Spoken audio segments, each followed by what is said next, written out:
Môre julle, hier is ons wiskunde vir die dag.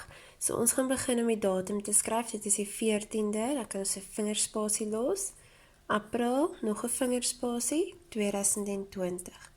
Dan kan jy jou perdjie spring patroontjie maak.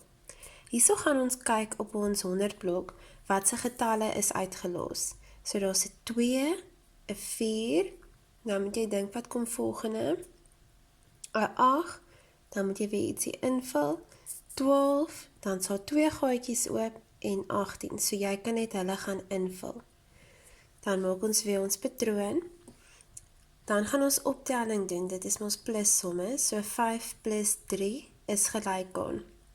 Onthou, jy moet altyd jou kolle teken wanneer ons plus somme doen, sodat ons kan sien hoe jy by die antwoord uitgekom het. 6 plus 4 is gelyk aan, 7 plus 5 is gelyk aan, 4 plus 3 is gelyk aan. Dan kan ons weer ons patroon maak. Dan gaan ons verdubbel. Onthou, jy skryf altyd 3 is, maar dan skryf jy ook 'n sommetjie of onder hom of langs aan hom, en jy moet mos by verdubbel nog soveel bysit soos wat hulle vir jou gee. So vir 3 gaan ons by 3 gaan ons nog 3 bysit. So dan gaan dit 3 plus 3 wees. So jy kan jou sommetjie ook skryf en jou kolle teken en onthou om jou antwoord hierso na die is te skryf. Dan doen jy dieselfde met 5 is.